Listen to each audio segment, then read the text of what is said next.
Baik, sekali lagi selamat malam dan kita akan langsung mulai pelajaran kita pada malam hari ini berjudul Fondasi dan Fungsi dari Injil Kekal, gitu ya. Kan tema besarnya adalah Everlasting Gospel, Injil Kekal. Malam ini kita akan belajar fondasi dari Injil Kekal itu dan fungsi dari Injil Kekal itu. Nah, saya akan highlight sedikit dari pelajaran Selasa lalu, minggu lalu, di mana kita sudah belajar Injil Kekal adalah power unto salvation, adalah kekuatan atau kuasa yang menyelamatkan.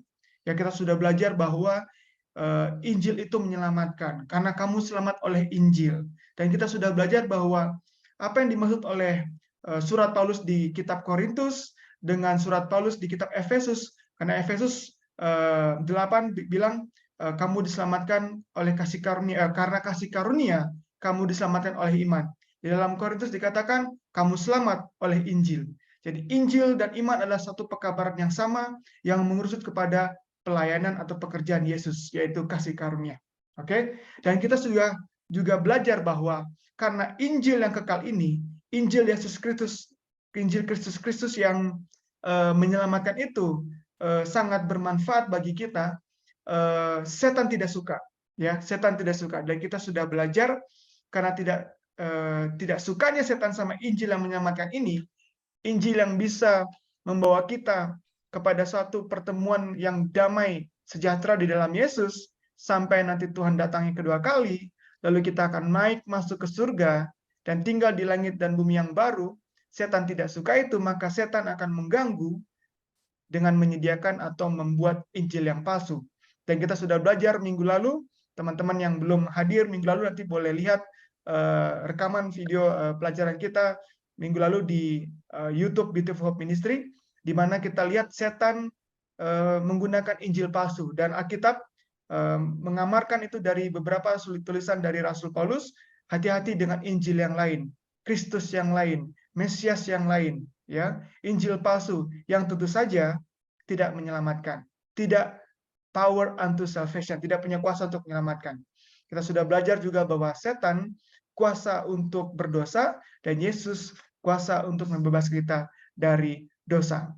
Nah, saya akan menambahkan sebagai pendahuluan pada malam hari ini fondasi kepada Injil kekal itu, ya, fondasi kepada Injil kekal itu. Mari kita buka sama-sama firman Tuhan dari Matius pasal 24 ayat yang ke-14. Matius pasal 24 ayat yang ke-14. Teman-teman boleh buka Alkitab buku di tempat masing-masing, atau juga boleh buka Alkitab yang ada di gadget atau di handphone, atau di laptop atau di tabletnya masing-masing. Matius pasal 24 ayat 14.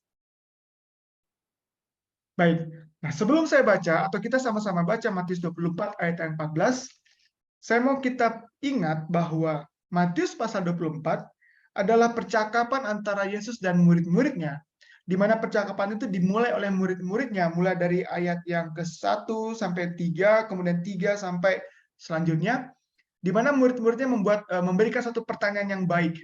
Ya, murid-murid bertanya, Tuhan, Yesus, bila mana, kapan, ya, kapan tanda-tanda kedatanganmu yang kedua kali, dan apa tanda akhir dunia, kesudahan dunia. Jadi ada dua pertanyaan, kapan Yesus kembali dan apa tanda-tanda dunia ini akan berakhir, atau bahasa sederhananya akhir zaman atau kesudahan dunia. Oke, percakapan itu dimulai dengan pertanyaan dan Yesus menjawab mulai dari ayat yang keempat dan seterusnya. Nah, lalu ayat yang ke-14, setelah Yesus menyampaikan akan ada gempa, akan ada penyesat, akan ada kelaparan, akan ada kabar tentang perang, akan ada banyak hal yang peristiwa-peristiwa di akhir zaman yang akan terjadi.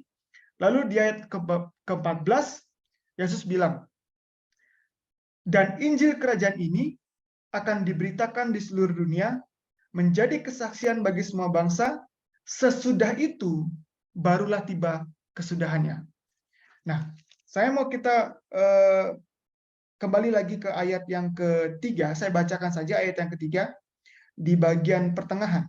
Murid-murid berkata, kata mereka, katakanlah kepada kami, bila manakah itu akan terjadi? Bila manakah itu kalau bahasa Indonesia yang yang disesuaikan adalah kapan ya.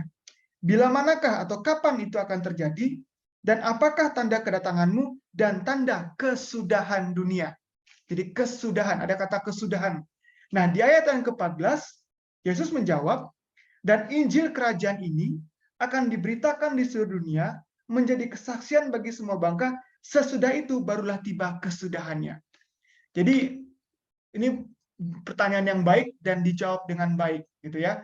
Pertanyaannya kapan kesudahan dunia atau kedatanganmu yang kedua kali? Lalu Yesus bilang, Injil kerajaan ini akan sampai dulu ke seluruh dunia, barulah tiba kesudahannya. Artinya dunia selesai atau aku datang yang kedua kali. Ya. Nah, Injil kerajaan ini. Jadi Injil kerajaan ini akan diberitakan ke seluruh dunia menjadi kesaksian bagi semua bangsa. Itu termasuk bangsa Indonesia, termasuk bangsa Amerika, negara-negara di Eropa, Afrika, semua bangsa. Termasuk suku-suku yang ada di setiap bangsa. Saya tidak tahu, tidak ingat ada berapa suku yang ada di Indonesia saat ini, ada berapa suku yang ada di Afrika, ada berapa suku yang ada di Cina sana. Tapi kalau dibilang bangsa termasuk suku, gitu ya. Kalau termasuk suku, setiap suku itu punya bahasa masing-masing. Tentu saja kalau di Indonesia ada bahasa Bali, ada bahasa Batak, ada bahasa Jawa, ada bahasa Kalimantan, Sulawesi. Setiap suku ada bahasa. Artinya, Injil Kerajaan ini akan sampai ke seluruh dunia, menjadi kesaksian bagi semua bangsa, termasuk suku, termasuk bahasa. Ya, termasuk suku, termasuk bahasa-bahasanya. Itu sebabnya saya mau sampaikan bahwa Injil Matius 24 ayat 14 ini dijelaskan oleh Alkitab. Itu sebabnya kita sudah belajar bahwa Alkitab mampu menjelaskan dirinya sendiri, dijelaskan oleh Alkitab, atau boleh saya sebut ada pasal kembarnya. Ada pasal atau ada ayat kembarnya, yaitu dituliskan oleh Rasul Yohanes pada saat di Pulau Patmos di surat Wahyu, ya, kitab Revelation. Mari kita buka buku Wahyu pasal yang ke-14 ayat yang ke-6. Wahyu pasal 14 ayat yang ke-6. Saya ulangi, murid-murid bertanya tadi di Matius 24, Tuhan, bila mana, kapan tanda kedatanganmu, dan apa saja tanda kesudahan dunia? Dan Yesus menjawab, ada gempa, ada ini, ada itu, ada penyesatan, ya, ada Mesias palsu, ada Injil palsu, ada segala macam, perang, gempa, dan lain-lain. Lalu dia bilang, dan Injil, ya, dan Injil. Artinya, Injil ini juga menjadi bagian dari rentetan atau peristiwa menjelang kedatangan Tuhan yang kedua kali. Ini tidak hal yang bukan penting. Ini adalah salah satu yang terpenting. Dan dia bilang apa tadi? Dan Injil kerajaan ini akan sampai ke seluruh dunia, ya. Jadi kalau bumi ini bulat, ya, lalu luas permukaan bumi ini kalau tidak salah sekitar 500 juta lebih, ya, 500 juta lebih kilometer persegi luas permukaan bumi. Artinya kalau dibilang sampai ke seluruh dunia berarti semua, ya, tidak ada satupun pelosok yang tidak sampai, karena Yesus yang bilang, Tuhan yang bilang, maka itu akan terjadi menjadi kesaksian bagi semua bangsa. Nah, kalau semua bangsa, tadi saya sudah sampaikan, bangsa itu ada suku, lalu setiap suku ada bahasa. Kita lihat Wahyu pasal 14 ayat yang ke-6. Wahyu pasal 14 ayat yang ke-6, dan aku melihat seorang malaikat lain terbang di tengah-tengah langit, dan padanya ada Injil yang kekal. Ini tema kita, pelajaran kita, ya. Everlasting Gospel, Injil yang kekal. Padanya ada Injil yang kekal untuk diberitakannya kepada mereka yang diam di atas bumi, ya. Yang diam di atas bumi itu sama dengan diberitakan ke seluruh dunia. Itu sama, ya. Karena seluruh dunia dengan orang yang diam di atas bumi, ya sama. Ya, sama itu. Lalu apanya? Dan kepada semua bangsa, tadi juga disampaikan, menjadi kesaksian bagi semua bangsa, dan suku, bahasa, dan kaum. Pas, lengkap. Ya, dan suku, bahasa, dan kaum. Jadi di dalam Matius 24:14 disebut Injil Kerajaan, dan Injil Kerajaan ini akan diberitakan seluruh dunia. Kalau Wahyu pasal 14 bilang kepada semua di atas bumi, itu sama. Ya. Dan kalau dalam Wahyu disebut Injil kekal, di Matius 24 disebut Injil kerajaan. Kalau disampaikan seluruh dunia, semua yang di atas bumi diberitakan menjadi kesaksian bagi semua suku, bahasa, dan kaum. Ya, jadi ini semuanya ngomongin hal yang sama. Injil kerajaan dan Injil kekal, everlasting gospel. Ya. Nah, kalau begitu, waktu murid-murid tanya, apa tanda? Lalu kapan kedatanganmu dan kesudahan dunia? Dan Yesus menjawab, ada beberapa peristiwa. Dan Yesus tutup dengan ada peristiwa yang penting, yang paling penting, inti dari seluruh peristiwa yang disampaikan adalah Injil keselamatan ini. Kenapa saya bilang keselamatan? Minggu lalu kita sudah belajar Injil yang menyelamatkan. Ya, Roma bilang ada Injil kekuatan yang menyelamatkan. Ya, akan diberitakan sampai ke seluruh dunia. Saya mau pause dulu sampai di sini. Teman-teman, saat ini melalui perkembangan teknologi, khususnya dunia media sosial, ada hal yang cukup familiar di telinga kita dengan istilah viral, ya, viral ya, wah viral gitu ya.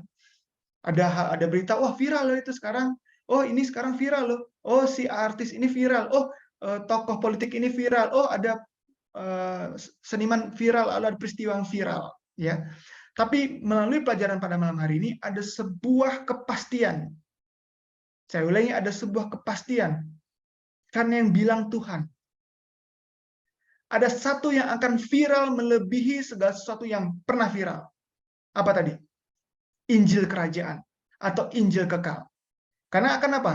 Akan diberitakan sampai ke seluruh dunia. Kepada mereka yang di atas bumi. Menjadi kesaksian bagi seluruh bangsa, kaum, suku, dan bahasa. Berarti tidak ada satupun suku yang tidak sampai Injil ini. Tidak ada satupun bahasa, apapun bahasanya, bahasa daerahnya, yang tidak sampai Injil ini. Ini Tuhan yang bilang. Ya, dengan kekuatan dan kuasa Tuhan, maka ini akan terjadi. Ya, dan ini akan menjadi viral. Nah, luar biasa ya.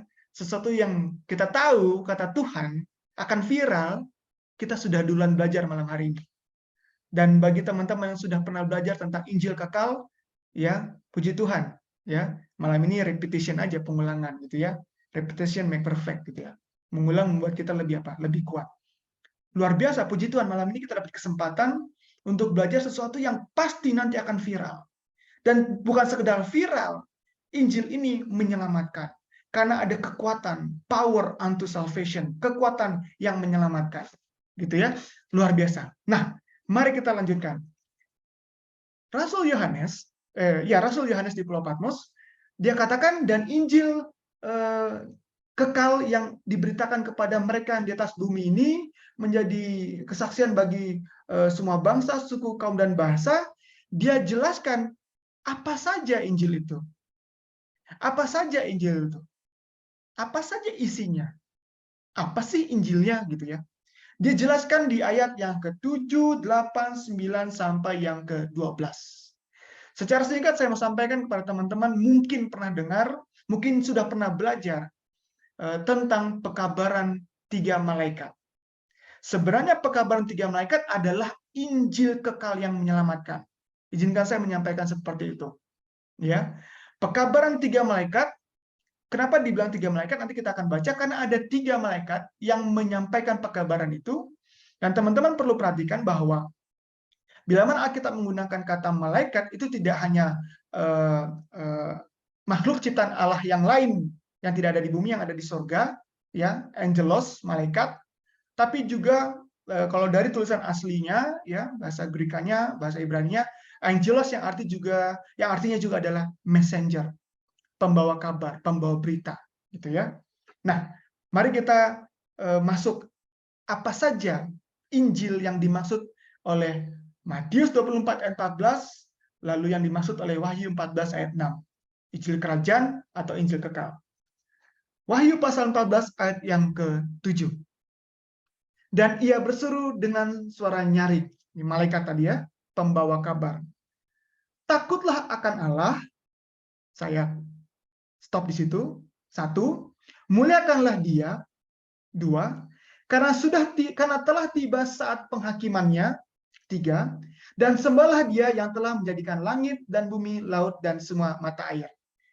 Jadi ada satu malaikat, ada si pembawa berita yang mengabarkan Injilnya adalah, jadi firmannya adalah, Injilnya adalah takut akan Tuhan, muliakan Tuhan, karena sudah tiba masa penghakiman, dan sembahlah Tuhan yang menciptakan langit, bumi, laut, dan mata air. Seperti itu ya. Jadi dalam satu pemberitaan ada 4 berita, gitu ya. Ada satu pekabaran, ada satu pembawa berita menyampaikan 4 isi penting, gitu ya. Takut akan Tuhan, muliakan Dia, karena sudah tiba masa penghakiman, lalu sembahlah Tuhan yang menciptakan langit dan bumi. Itu malaikat pertama, atau si pembawa berita yang pertama, yang membawakan Injil kerajaan atau Injil kekal tadi, yang akan viral tadi. Kenapa disebut malaikat yang pertama? Karena ayat yang ke-8 bilang seperti ini. Dan seorang malaikat lain. Itu makanya kita bilang malaikat yang kedua. Karena malaikat tadi, lalu ada malaikat lain, berarti malaikat yang kedua. Malaikat yang kedua dibilang apa? Malaikat kedua menyusul dia dan berkata, sudah rubuh Babel, kota besar itu yang telah memabukkan segala bangsa dengan anggur hawa nafsu cabulnya. Jadi ada berita, ya, ada Injil, ada satu pekabaran yang mengingatkan bahwa Babel sudah rubuh. Ya, Babel yang memabukkan dunia sudah rubuh. Ya, teman-teman, sederhananya kalau kita bicara atau belajar tentang Babel, ya Babel itu sebenarnya kalau secara kata artinya confusion, ya, kebingungan, ya, kebingungan. Tapi kalau dipilah itu terdiri dari 2 kata, Bab dan El. Jadi El itu kalau kita lihat tulisan Ibrani itu El itu artinya Allah, ya, ilah, ya, El Shaddai, Daniel, ya, itu El itu artinya Allah, gitu ya. Bab itu artinya pintu atau gerbang. Jadi secara kata, Babel artinya sebuah kebingungan besar, sebuah kekacauan, gitu ya. Itu makanya dulu Menara Babel didirikan tidak berhasil karena kacau, ya. Bahasanya kacau. Kemudian secara kata artinya gerbang Allah yang lain, gitu ya. Pintu Allah yang lain, ya. Babel adalah sebuah pemahaman tentang hal-hal yang tidak sesuai dengan kehendak Allah. Babel adalah segala sesuatu yang berhubungan dengan menentang Allah. Babel adalah segala sesuatu yang tidak selaras, tidak berpadanan dengan Injil Tuhan. Ya, jadi malaikat yang kedua atau malaikat lain disebut malaikat kedua membawakan satu pekabaran tentang Babel sudah rubuh, tentang sesuatu yang bertentangan dengan Allah itu sudah rubuh, sudah jatuh. Yang menyatakan bahwa sesuatu yang tidak sesuai dengan rencana Allah itu akan rubuh. Segala sesuatu yang bertentangan dengan Allah, ya, yang maha tinggi, rubuh, sudah rubuh dan akan rubuh lagi. Itu malaikat yang kedua, dan itulah isi Injil kekal itu, ya. Nah, sekarang kita baca ayat yang ke-9 sampai ayat yang ke-12. Ayat yang ke-9, dan seorang malaikat lain, malaikat ketiga, gitu ya, menyusul mereka dan berkata dengan suara nyaring, jikalau seorang menyembah binatang dan patungnya itu dan menerima tanda pada dahinya atau pada tangannya, maka ia akan minum dari anggur murka Allah yang disediakan tanpa campuran dalam cawan murkanya, dan mereka, orang tadi yang menerima tanda binatang itu, akan disisa dengan api dan belerang di depan mata malaikat-malaikat kudus dan di depan mata anak domba. Ayat 11, maka asap api yang menyiksa mereka itu naik ke atas sampai selama-lamanya, dan siang malam mereka tidak henti-hentinya disiksa, yaitu mereka yang menyembah binatang serta patungnya itu, dan barang siapa yang telah menerima tanda namanya. Ayat 12, yang penting di sini ialah ketekunan orang-orang kudus yang menuruti perintah Allah dan iman kepada Yesus. Kita akan pelajari setiap pekabaran ini di pelajaran selanjutnya lebih detail lagi. Ya, baik. Nah, puji Tuhan. Jadi kita sudah dapat satu pengetahuan baru dari firman Tuhan bahwa Matius 24 ayat 14 menjelaskan ada Injil kerajaan yang akan viral, ya. Injil ini yang kita sudah belajar minggu lalu adalah Injil yang menyelamatkan. Puji Tuhan, rencana keselamatan yang berlaku untuk seluruh dunia. Lalu dikatakan di dalam Wahyu pasal 14 ayat 6, Injil kerajaan itu disebut juga Injil kekal, ya. Injil kekal. Nah, Teman-teman, kalau Alkitab bilang kekal itu apa artinya kekal itu? Di dalam bahasa asli Grikanya itu disebut aionios, kurang lebih seperti itu. Saya lupa. Aionios yang artinya no start no end. Kekal itu artinya no start no end, tidak ada permulaan, tidak ada akhir, kekal, gitu ya. Dan disebut Injil ini kekal, gitu ya, kekal, dan akan sampai kepada seluruh dunia, bangsa, kaum, suku, bahasa, gitu ya. Nah, isi dari Injil tadi kita sudah baca. Ada 3 pembawa berita atau malaikat yang membawa pekabaran Injil itu. Injil yang pertama katanya apa? Takut akan Tuhan, muliakan Dia, karena sudah tiba penghakimannya, sembahlah Dia yang menciptakan langit dan bumi. Itu isi Injil yang pertama. Ya, Injil yang kedua disampaikan bahwa apa? Sudah rubuh Babel yang memabukkan dunia. Segala sesuatu yang bertentangan dengan Allah, segala sesuatu yang menentang yang maha tinggi, segala sesuatu yang tidak berpadanan dengan Injil Yesus Kristus sudah rubuh. Babel, kebingungan, kekacauan dunia ini rubuh. Yang ketiga katanya apa? Jangan terima tanda binatang. Kalau terima tanda binatang, akan terima murka Allah. Teman-teman, sederhananya tanda binatang segala sesuatu yang tidak sesuai dengan kehendak Allah. Sederhananya, segala sesuatu yang tidak bertentang, yang tidak selaras dengan kealahan yang Allah mau. Ya, entah itu cara ibadah, entah itu hukum, entah itu cara hidup Kristen, entah itu ajaran doktrin, segala sesuatu yang tidak sesuai dengan apa? Dengan kehendak Allah, tidak sesuai dengan firman Allah. Jangan terima. Kalau terima, ya, kalau terima akan terima murka Allah. Lalu dikatakan apa oleh malaikat atau pembawa berita yang ketiga? Yang penting ialah apa? Ketekunan orang-orang kudus yang menuruti firman Allah dan memiliki iman Yesus, dan iman kepada Yesus atau memiliki iman Yesus. Inilah Injil kekal itu. Injil yang tidak ada permulaan, tidak ada akhirnya. No start, no end. Ya, sejak dulu memang ya hanya ada Allah yang disembah, gitu ya. Lalu setan berusaha membuat kekacauan sehingga membuat hal-hal lain yang akhirnya bisa disembah oleh manusia, gitu ya. Kita tahu kalau kita baca di Perjanjian Lama, ya, ada bangsa-bangsa kafir yang Alkitab sebutkan bangsa kafir, mereka menyembah matahari. Kita mengucap syukur, kita mengapresiasi dengan adanya matahari. Matahari itu adalah elemen penting dalam kehidupan kita. Tanpa matahari, makhluk hidup tidak bisa hidup, baik manusia, binatang maupun tumbuhan, gitu ya. Sangat penting, elemen penting gitu. Kita menghargai, mengapresiasi adanya matahari, tapi kita menyembah pencipta matahari. Kita tidak menyembah mataharinya, gitu ya. Kita menyembah pencipta mataharinya, yaitu Tuhan. Setan berusaha untuk mengalihkan manusia untuk menyembah yang lain itu. Makanya dulu kita lihat Perjanjian Lama menceritakan ada bangsa-bangsa kafir yang menyembah matahari, gitu ya. Baik, kita sudah menemukan, kita sudah diungkapkan, ya, revelation wahyu itu diungkapkan oleh Tuhan. Injil yang kekal itu adalah Injil yang disampaikan oleh Wahyu pasal 14 mulai dari ayat yang ke-7 sampai ayat yang ke-12. Ya, Wahyu pasal 14 ayat ke-7 sampai ke-12 yang adalah pemberitaan 3 malaikat, ya. Pekabaran dibawakan oleh 3 malaikat. Malaikat 1, 2, dan 3. Dan tadi kita sudah baca. Nah, malam hari ini kita akan belajar fondasinya dulu. Minggu depan kita akan belajar apa sih maksudnya pekabaran malaikat 1 tadi? Apa sih maksudnya sudah rubuh Babel? Apa sih maksudnya tanda binatang? Apa maksudnya tekun? Kemudian iman Yesus, apa maksudnya? Kita akan belajar itu di sesi yang selanjutnya. Malam hari ini, untuk mempelajari sesuatu yang baik itu adalah mengerti fondasinya. Karena tanpa fondasi yang bagus, ya, semua bangunan pasti akan runtuh. Doktrin dan ajaran juga akan runtuh jika tidak diawali dengan fondasi yang baik, gitu ya. Baik. Nah, kita akan belajar fondasi dari pekabaran 3 malaikat atau pekabaran dari Injil kekal ini.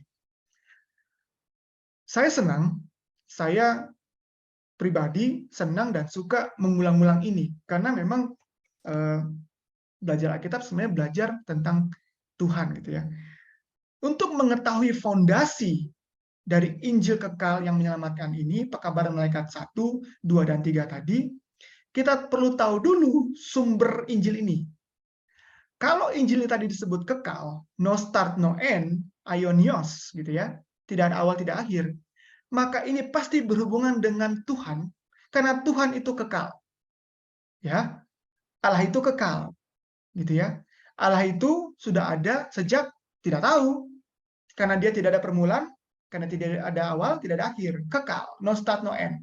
Maka kalau disebut Injil kekal, maka Injil ini sudah pasti berasal dari sesuatu yang kekal, miliknya yang kekal, yaitu Tuhan sendiri. Nah, kalau kita mau belajar tentang Injilnya ini, sudah lebih baik, sudah tentu lebih baik kita belajar sedikit, maksud saya karena malam hari ini waktunya. Tapi alangkah lebih baik kita belajar tentang siapa pemilik Injil ini. Sehingga kalau kita tahu siapa pemilik Injil ini, kita tahu karakternya, kita tahu pribadinya, kita akan lebih mudah mengetahui kenapa diberikan Injil kekal ini. Dan kita akan tahu esensi atau benang merah atau inti dari pekabaran Injil kekal ini. Walaupun ada malaikat 1, 2, 3, tapi kita akan tahu inti dari pekabaran Injil kekal itu, gitu ya. Yang menjadi benang merah dari pekabaran 3 malaikat itu. Ya, kita perlu belajar si pemilik Injil ini karena berasal dari Dia yang kekal itu, yang adalah Tuhan. Mari kita buka Alkitab kita dari Kejadian pasal 7 ayat yang ke-16. Saya mau menyampaikan satu sudut pandang yang saya dapatkan, diberikan oleh Tuhan pada saat mempelajari tentang Allah, ya, kepribadian Allah. Kita buka Kejadian pasal 7 ayat yang ke-16. Baik, saya pikir kita masih punya cukup waktu, bisa menyelesaikan paling tidak fondasi. Kejadian pasal 7 ayat yang ke-16. Dan yang masuk itu adalah jantan dan betina dari segala yang hidup, seperti yang diperintahkan Allah kepada Nuh. Lalu Tuhan menutup pintu bahtera itu di belakang Nuh. Ya, Kejadian pasal 7 ada cerita tentang air bah zaman Nuh. Jadi Nuh disuruh buat air bah, suruh bawa binatang-binatang dengan ketentuannya, suruh kasih tahu orang-orang seluruh masuk. Kita tahu ceritanya, tidak ada yang masuk kecuali Nuh beserta anak dan mantunya, istri, anak dan mantunya. Lalu mereka masuk beserta binatang-binatang sesuai perhitungan yang Tuhan ajarkan, masuk. Lalu ayat 16, saya baca sekali lagi, teman-teman tolong perhatikan. Dan yang masuk itu adalah jantan dan betina dari segala yang hidup, seperti yang diperintahkan Allah. Ya, seperti yang diperintahkan Allah kepada Nuh. Lalu Tuhan menutup pintu belakang itu, pintu bahtera itu di belakang Nuh. Ada yang menarik? Yang memberikan perintah Allah, tapi yang menutup pintu Tuhan. Teman-teman pasti setuju dengan saya. Dan saya setuju dengan apa yang ada di pikiran teman-teman secara singkat, secara spontan. Allah sama Tuhan sama. Amin. Ya Allah itu ya Tuhan. Ya. Tapi kenapa dalam satu penulisan, kenapa enggak Musa yang menulis kitab Kejadian ini, kenapa nggak itu saja yang diperintahkan Allah kepada Nuh, lalu Allah menutup pintu bahtera? Atau yang diperintahkan oleh Tuhan, lalu Tuhan menutup pintu bahtera? Kenapa ditulis dengan secara detail, menggunakan bahasa atau kata yang berbeda, walaupun ini merujuk kepada satu oknum Allah yang sama? Tapi ditulis dengan kata Allah atau Elohim, lalu Tuhan ditulis dengan kata lain, ya, kata lain. Itu disebut dengan kata dalam bahasa Ibrani-nya itu Yahweh. Ya, kalau di dalam Perjanjian Baru ditulis dengan kata Adonai, yang berarti master, gitu ya. Kenapa Elohim dan Yahweh? Padahal ini kan Tuhan yang sama, oknum yang sama, gitu. Ini memberikan kepada kita satu pelajaran tentang pribadi Allah. Ya, saya mau jelaskan. Ya, kata Elohim, ya, kata Elohim, Allah ditulis dalam bahasa Ibrani Elohim itu, kalau kita lihat kamus bahasa Ibrani juga berarti ruler, judge, si pembuat peraturan, ya, ruler, si penguasa, si pengatur. Jadi Allah, Elohim, menunjukkan nama itu kan pribadi. Nama itu kan pribadian. Makanya ada orang kalau dikasih nama itu doa supaya pribadi seperti itu, gitu ya. Kalau ada anak dikasih nama, misalnya dikasih nama Yusuf supaya memiliki kepribadian seperti Yusuf. Ada anak yang dikasih nama Yesus, gitu ya. Kalau orang Brazil banyak sekali nama Yesus, ya, Yesus, supaya memiliki kepribadian sesuai dengan nama itu. Maka nama merepresentasikan kepribadian, maka kata Elohim merepresentasikan kepribadian Allah yang adalah berkuasa, mengatur, ya, powerful. Ruler itu punya kuasa, punya power. Itu kepribadian Allah yang mau ditunjukkan melalui nama Elohim. Ya, kita bisa belajar sedikit dari nama itu, ya. Lalu arti kata Yahweh itu sesuatu yang master. Master itu guru. Guru itu mendidik, mengayomi, menolong, ya, menolong. Dia memberikan kontribusi, gitu ya. Dia berpartisipasi untuk orang lain. Itu kalau master itu, ya. Dia memimpin, gitu. Itu pribadinya Tuhan yang ditunjukkan dari kata tulisan nama Yahweh atau dalam Perjanjian Baru Adonai. Seorang pemimpin, seorang guru, seorang yang mendidik, mengajarkan, memberikan yang dia punya, gitu ya, kurang lebih seperti itu, ya. Dari ayat ini kita lihat kepribadian Allah. Nah, tadi kita mau belajar tentang si pemilik Injil kekal, Allah yang kekal. Nah, mari kita buka, ya, mari kita buka Yohanes 3 ayat 16, ya. Yohanes 3 ayat 16, ayat ini sering kita baca karena begitu besar kasih Allah akan dunia ini sehingga ia mengaruniakan anak yang tunggal supaya barang siapa yang percaya tidak binasa melainkan beroleh hidup kekal. Nah, satu ayat itu saja menunjukkan ada kepribadian Allah di sana. Saya mau kita perhatikan yang tidak binasa. Jadi barang siapa yang percaya kepada Yesus yang dikaruniakan itu tidak binasa. Artinya kalau tidak percaya akan binasa. Kenapa binasa? Karena ada suatu hukum, ada suatu ketentuan yang Tuhan atur, ya, yang itu adalah sesuatu yang kalau dilanggar itu menjadi dosa. Upah dosa ialah maut, ya. Ya, the wages of sin is death, maut, binasa. Ya, artinya kalau Tuhan bilang barang siapa yang percaya tidak binasa, maka binasa itu menunjukkan sifat Allah yang tadi, ruler, ada aturan, punya kuasa, mengatur dia, ada ketentuan. Itu pribadi Allah.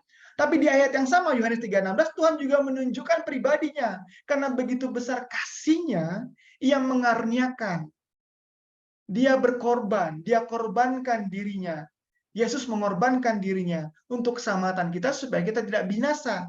Jadi kita lihat Yohanes 3 ayat 16 ada dua kepribadian Allah yang saling, kalau bahasa para teologi itu disebut saling bercumbu. Ya, tidak bisa dipisahkan. Di mana Allah itu berkuasa, berperaturan, adil, tapi dia juga penuh kasih dan belas kasihan. Ya, panjang sabar, berpengampunan. Dan dia tidak bisa lebih besar ini, lebih kecil ini, lebih besar ini, lebih kecil ini. Tidak seperti itu. Allah itu kepribadiannya seperti itu, ya. Dua-duanya nyata. Dia juga adil, dia juga mengasihi. Dia juga mengampuni, dia juga bertindak, gitu ya. Dia juga punya ketentuan, ya. Dia adil. Nah,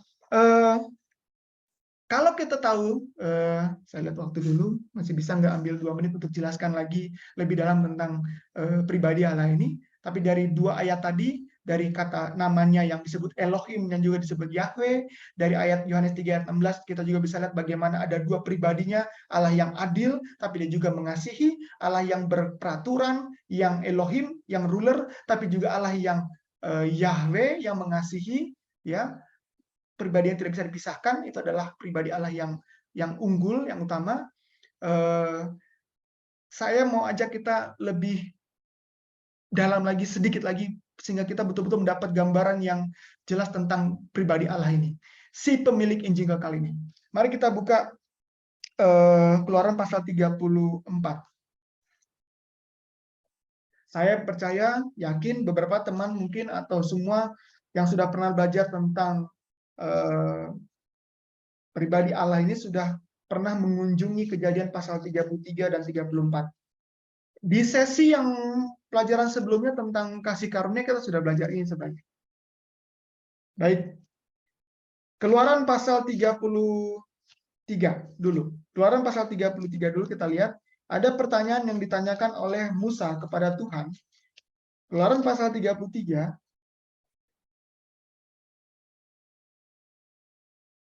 ayat yang ke-18. Keluaran pasal 33 ayat 18, Musa berkata, tetapi jawabnya, perlihatkanlah kiranya kemuliaan-Mu kepadaku. Jadi Musa bertanya kepada Tuhan, tunjukkan kemuliaan-Mu ya Tuhan. Ayat 19 Tuhan menjawab, tetapi firman-Nya, firman Tuhan, aku akan melewatkan segenap kegemilanganku dari depanmu dan menyerukan nama Tuhan di depanmu. Aku akan memberi kasih karunia kepada siapa yang kuberi kasih karunia dan mengasihi siapa yang kukasihi. Teman-teman, ini Tuhan bukan lagi tidak tahu pertanyaan. Ini Tuhan bukan sedang bingung akan pertanyaan Musa. Karena Musa tanya, aku mau lihat kemuliaan-Mu. Tunjukin dong kemuliaan-Mu Tuhan. Lalu Tuhan menjawab, aku akan menunjukkan kegemilanganku, aku akan menyerukan namaku, aku akan memberikan kasih karunia. Seolah-olah Tuhan memberikan jawaban yang berbeda. Ditanya A, memberi jawaban B. Tapi sebenarnya Tuhan memberikan jawabannya. Hanya dia memberikan jawabannya dalam prinsip, dalam pemahaman yang lebih dalam lagi. Jadi Musa tanya, Tuhan, aku melihat kemuliaan Tuhan. Tunjukin dong kemuliaan Tuhan. Tuhan menjawab, aku akan menyerukan namaku. Ya, aku akan menyerukan namaku. Ya, kita lihat ayat yang kelima dari pasal 34. Ayat yang kelima dari pasal 34, lalu turunlah Tuhan dalam awan, lalu berdiri di sana dekat Musa, serta menyerukan nama Tuhan. Jadi Tuhan melakukan apa yang tadi dia bilang. Tuhan, tunjukin dong kemuliaan-Mu. Tuhan jawab, aku akan menyerukan namaku. Loh, ditanya kemuliaan kok malah jawab nama? Tapi kita lihat. Lalu Tuhan menyerukan nama Tuhan. Ayat 6, berjalanlah Tuhan lewat dari depannya.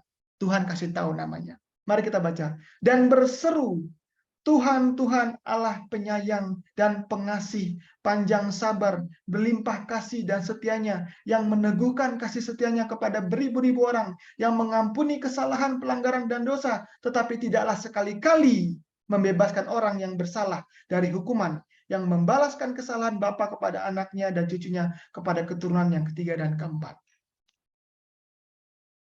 Nah, teman-teman saudara-saudara yang saya kasih dalam Tuhan, kita melihat bagaimana Tuhan menjawab Musa, menyatakan kemuliaannya dengan menyerukan namanya, namun waktu dia menyerukan namanya, Tuhan menyampaikan sifatnya. Amin. Tuhan ngasih tahu sifatnya. Panjang sabar, berlimpah kasihnya, penyayang, ya, meneguhkan kasih setianya, mengampuni. Tapi tadi ingat ada satu lagi, tapi tidak sekali-kali membebaskan orang yang salah. Adilnya tetap ada. Yohanes 3 ayat 16 itu ayat kembarnya ayat ini. Di mana sifat Allah itu kasih dan adil. Elohim, Yahweh. Ya. Jadi kita lihat waktu Tuhan menjawab, nama Tuhan itu adalah sifatnya. Sifat Tuhan adalah namanya. Dan nama dan sifat Tuhan itulah kemuliaannya. Itu makanya waktu Adam dan Hawa di Eden kehilangan pakaian kemuliaan, itu kehilangan citra Allah. Yang adalah sifatnya Allah. Ya, yang kehilangan sifatnya Allah. Baik, kita kembali. Jadi kita sudah tahu, kita belajar malam hari ini sedikit lagi kita mengulang bahwa Injil kekal itu berasal dari Allah yang kekal. Injil yang Ionios itu yang no start no end berasal dari Tuhan yang no start no end, Allah yang kekal, yang tidak ada awal yang akhir, alfa dan omega. Nah, untuk tahu fondasi dari Injil kekal itu kita perlu tahu dulu pribadi yang punya Injil itu. Kita belajar pribadinya Allah. Nah, kita sudah lihat pribadinya Allah, sifat unggulannya Allah yang dia selalu ungkapkan, dia selalu katakan, seluruh kitab suci, mulai dari Kejadian sampai Wahyu, menyatakan pribadi Allah yang adalah kasih. Ya, kasih dan adil. Kasih dan adil, gitu ya. Nah, saya melanggar note saya nih, melanggar note yang ada di pikiran saya. Makanya tadi kalau kita lihat pekabaran malaikat ketiga, dia bilang begitu kan, jangan terima tanda binatang. Kalau terima tanda binatang, terima murka Allah. Jangan langgar hukum Tuhan. Jangan ikut apa kata setan. Kalau ikut akan setan, engkau akan binasa, gitu ya. Kau akan dapat murka Tuhan. Itulah sifat Tuhan yang adil, fair, tapi juga kasih. Dan penting di sini katanya apa? Kamu menurut firman dan memiliki iman Yesus, iman kepada Yesus. Ya, nah kita lihat. Nah, sekarang kita masuk 1951. Kita akan akhiri di jam 8. Ya, kita akan akhiri jam kita punya sekitar 7 menit kurang lebih. Sekarang kita masuk. Kita sudah tahu sifat Allah itu, sifat Allah yang kekal itu adalah kasih dan adil, ya. Yang seperti itu penuh dengan belas kasihan, penyayang, ya, setia, kasih setianya itu. Lalu maka kita akan tahu fondasi dari Injil kekal, pekabaran 3 malaikat 1, 2, 3 itu fondasinya harusnya adalah sifatnya. Fondasi dari Injil kekal yang akan viral itu harusnya fondasinya adalah sifatnya Allah juga, yang adalah kasih dan adil. Mari kita lihat. Kita buka Wahyu pasal 14 ayat yang ke-7. Wahyu pasal 14 ayat yang ke-7, tadi kita lihat perkabaran malaikat yang pertama, ada seruan yang dikatakan takutlah akan Tuhan. Betul ya? Takutlah akan Tuhan. Mari buka Amsal 8 ayat 13. Jadi kamus untuk belajar Alkitab adalah Alkitab itu sendiri. Ya. Karena Alkitab mampu menjelaskan dirinya sendiri. Jadi tidak perlu pakai idenya Raymond atau idenya manusia. Kita akan diberikan hikmat untuk bisa memahami, ya. Nah, Tuhan akan mengungkapkannya, tapi Alkitab mampu menjelaskan dirinya sendiri. Amsal 8 ayat yang ke-13. Amsal 8 ayat yang ke-13. Takut akan Allah, takut akan Tuhan ialah membenci kejahatan. Ya, aku benci kepada kesombongan, kecopakan, tingkah laku yang jahat, dan mulut penuh tipu muslihat. Wahyu pasal 14 ayat 7, pekabaran malaikat pertama, Injil kekal yang pertama disebutnya adalah takutlah akan Allah. Ya, virga, takut akan Tuhan. Orang bijak, Raja Salomo bilang takut akan Tuhan itu membenci kejahatan. Ya, takut akan Tuhan itu membenci kejahatan. Nah, sekarang kita buka Mazmur 97 ayat 10. Amsal bilang takut akan Tuhan itu membenci kejahatan. Membenci kejahatan itu sama dengan takut akan Tuhan. Mazmur 97 ayat yang ke-10. Apa kata pemazmur? Sekarang Raja Daud bilang Mazmur 97 ayat yang ke-10. Mazmur 97 ayat yang ke-10. Hai orang-orang yang mengasihi Tuhan, bencilah kejahatan. Amin. Luar biasa firman Tuhan. Wahyu pasal 14 ayat 7, pekabaran malaikat pertama, Tuhan bilang, Injil kekal bilang apa? Takutlah akan Tuhan. Firman yang sama yang Tuhan berikan kepada Raja Salomo, diinspirasi yang diwahyukan kepada Raja Salomo, dibilang apa? Takut akan Tuhan adalah membenci kejahatan. Raja Daud juga menulis yang sama tentang membenci kejahatan. Katanya apa? Orang-orang yang mengasihi Tuhan membenci kejahatan. Jadi kita bisa ambil kesimpulan dari penjelasan Alkitab sendiri bahwa fondasi dari pekabaran malaikat pertama yang takut akan Tuhan adalah kasih. Amin. Karena fondasinya Injil kekal ini harusnya sifatnya Allah yang kekal yang punya Injil. Sehingga kita menemukan korelasinya. Kalau sifat Allah itu kasih, maka fondasi dari pekabaran malaikat pertama, Injil kekal yang pertama disebutkan takut akan Tuhan, itu adalah membenci kejahatan. Yang membenci kejahatan adalah orang-orang yang mengasihi Tuhan. Jadi fondasinya tetap kasih. Luar biasa. Amin.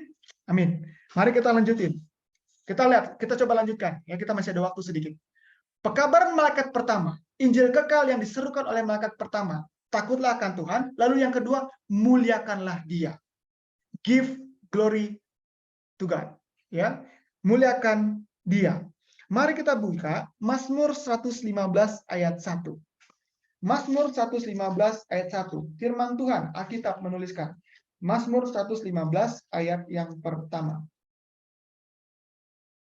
Mazmur 115 ayat 1. Bukan kepada kami ya Tuhan, bukan kepada kami, tetapi kepada namamu lah beri kemuliaan. Oleh karena kasih-Mu, oleh karena setiamu. Kita lihat bagaimana pemazmur mengaitkan kemuliaan Tuhan, memberikan kemuliaan kepada Tuhan itu, kepada namamu lah beri kemuliaan, oleh karena apa? Oleh karena kasih-Mu, oleh karena setiamu. Jadi give glory to God, memberikan kemuliaan kepada Tuhan, itu karena kasihnya Tuhan. Itu karena kasihnya Tuhan. Jadi kita lihat bahwa isi dari pekabaran malaikat pertama, kabar yang keduanya, kemuliaan Tuhan juga beralaskan kasihnya Tuhan. Takut akan Tuhan adalah membenci kejahatan. Membenci kejahatan artinya mengasihi Tuhan. Lalu dia muliakan Tuhan, aku akan memberikan kemuliaan kepada namamu, Tuhan kemuliaan, oleh karena kasih. Kita bisa menemukan bahwa kembali fondasi dari pekabaran malaikat yang pertama adalah sifat Allah itu sendiri, kasih. Oke, coba mari kita lanjutkan. Pekabaran malaikat yang pertama, Wahyu pasal 14 ayat ke-7. Takut akan Tuhan, fondasinya kasih. Muliakanlah dia, fondasinya kasih. Karena sudah tiba masa penghakiman. Mari kita lihat di dalam 1 Yohanes 4 ayat 17. 1 Yohanes 4 ayat yang ke-17. 1 Yohanes 4 ayat yang ke-17. Saya baca 1 Yohanes 4 ayat yang ke-17. Dalam hal inilah kasih Allah sempurna di dalam kita, yaitu kalau kita mempunyai kebenaran, percaya pada hari penghakiman. Karena sama seperti dia, kita juga ada di dalam dunia ini. Ini pelajaran yang kita sudah pelajari seri lalu ya, yang dibawakan dari saudara Alex tentang penghakiman. Dan tadi kita sudah belajar isi pekabaran Injil kekal. Injil kekal dari pekabaran malaikat pertama. Takut akan Tuhan, fondasinya kasih. Muliakan Tuhan karena kasih. Karena sudah tiba masa penghakiman, kita lihat fondasi dari pekabaran tentang penghakiman adalah apa? Dan dalam hal inilah kasih Allah sempurna kalau kita percaya kepada hari penghakiman. Jadi pekabaran tentang penghakiman, masa penghakiman, teman-teman jangan khawatir tentang penghakiman ya. Yang belum ikut atau yang sudah pernah belajar pasti tahu bahwa penghakiman bukan penghukuman. Penghakiman adalah pemeriksaan. Jadi penghakiman bukan penghukuman. Ada banyak sidang-sidang yang diputuskan orang senang karena benar, adil, gitu ya. Dan ada orang yang dinyatakan salah karena salah, gitu ya. Nah, jadi dasar dari pekabaran tentang penghakiman adalah kasih. Dan inilah kasih Allah itu kalau kita percaya kepada hari penghakiman. Gitu ya, kalau kita percaya kepada penghakiman. Nah, saya mau menghemat waktu, kita loncat kepada pekabaran malaikat yang kedua. Sudah rubuh Babel. Ya, sudah rubuh Babel. Kata sudah rubuh Babel itu sebuah amaran. Itu sebuah, kalau Alkitab itu ada beberapa kata yang sering digunakan Alkitab. Ada kata rebuke yang artinya menegur, ada kata condemn yang artinya menghakim, menjatuhkan hukuman ya. Ada kata judge, menghakimi ya. Ada kata admonis. Kita menggunakan kata admonis yang artinya menasehati gitu ya. Tapi di dalam pekabaran malaikat yang kedua, Injil kekal yang kedua, sudah rubuh Babel, itu sebuah amaran, itu sebuah teguran, ya, itu sebuah teguran. Babel kau sudah rubuh, gitu ya. Babel sudah rubuh, yang memabukkan dunia sudah rubuh, gitu ya. Nah, basisnya sebuah pekabaran yang isinya teguran itu adalah kasih. Mari kita lihat, karena firman harus konsisten. Ya, mari kita lihat di dalam Wahyu pasal 3 ayat 19. Wahyu pasal 3 ayat 19. Wahyu pasal 3 ayat 19, ini Yesus berfirman ya. Wahyu pasal 3 ayat 19, saya baca. Barang siapa kukasihi, ia kutegur dan kuhajar. Dan selanjutnya. Oke? Jadi pekabaran malaikat kedua ya tadi sudah rubuh Babel itu sebuah pekabaran yang menegur, sebuah amaran, dan basis atau fondasi dari pekabaran yang sifatnya menegur, kata Tuhan, barang siapa yang kukasihi ia kutegur dan kuhajar. Dan dia kuhajar atau kuhajar. Kasih, tetap kasih, karena kasih maka Tuhan negur, karena kasih Tuhan mengajar, karena kasih Tuhan menghajar. Ya, seperti kita orang tua, ya saya sudah orang tua, Karena kita sayang sama anak kita, kalau dia buat satu kesalahan, kita ajar. Dan bila perlu kita memberikan suatu peringatan, teguran, ya, amaran. Bahkan ada sedikit punishment supaya dia ingat itu sebuah satu kesalahan gitu ya. Tapi kenapa? Apakah kita benci anak kita? Enggak, karena kita kasih, karena kita sayang. Nah, jadi kita lihat pekabaran malaikat kedua juga fondasinya adalah kasih Allah. Kasih Allah. Atau sifat Allah yang adalah kasih. Baik, malaikat yang ketiga. Malaikat yang ketiga dari pasal yang ke-14 buku Wahyu, kita baca dari ayat yang ke-9 sampai ke-12. Tapi kita skip langsung ke ayat yang ke-12. Karena ayat yang ke-9 sampai ayat yang ke-11 kita baca tadi isinya amarah. Ya, jangan terima tanda binatang. Kalau terima tanda binatang, kau akan kena murka Allah yang tanpa campuran. Itu kan amaran, teguran. Sudah pasti basisnya kasih. Barang siapa ku kasih, kata Tuhan, ya ku tegur, ku amarkan. Gitu ya. Itu pasti fondasinya kasih, sudah baca. Tapi di ayat yang ke-12, yang penting di sini adalah apa? Ketekunan orang-orang kudus yang menuruti firman Allah, yang menuruti hukum Allah, dan iman Yesus. Dan memiliki iman kepada Yesus. Nah, mari kita buka Yohanes 14 ayat 15.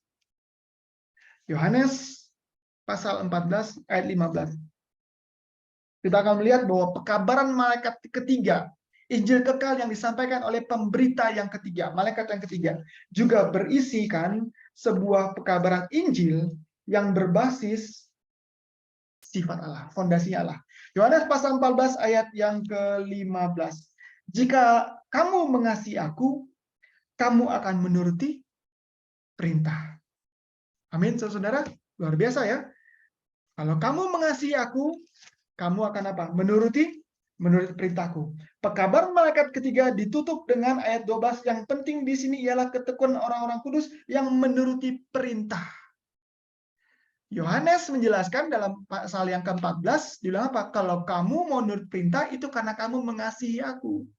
If you love me, keep my commandments. Kalau kamu mengasihi aku, kamu akan menuruti segala perintahku. Jadi kita melihat pekabaran malaikat ketiga, Injil kekal yang diberitakan malaikat ketiga juga fondasinya adalah kasih. Love. Ya, love. Kita udah belajar God is love, ya. Allah itu sifatnya kasih.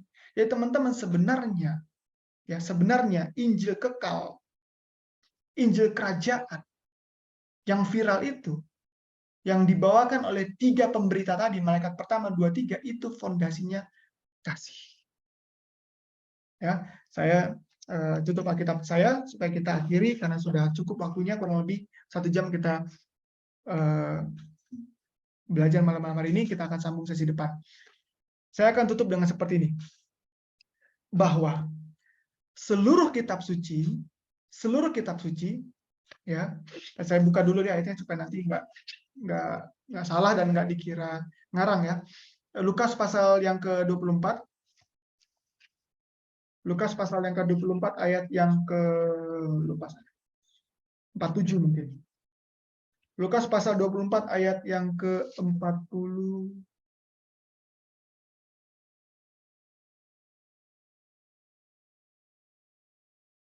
Lukas 24 ayat 27.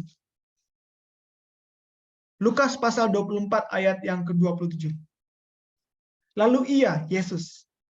Lukas 24 ayat 27, lalu ia, Yesus menjelaskan kepada mereka apa yang tertulis tentang dia dalam seluruh kitab suci, mulai dari kitab Musa dan segala kitab nabi-nabi. Tertulis tentang dia, tentang Yesus dalam seluruh kitab suci, mulai dari kitab-kitab Musa dan segala kitab nabi-nabi. Teman-teman, kita bisa hubungkan ayat ini dengan kesimpulan yang akan kita ambil pada malam hari ini.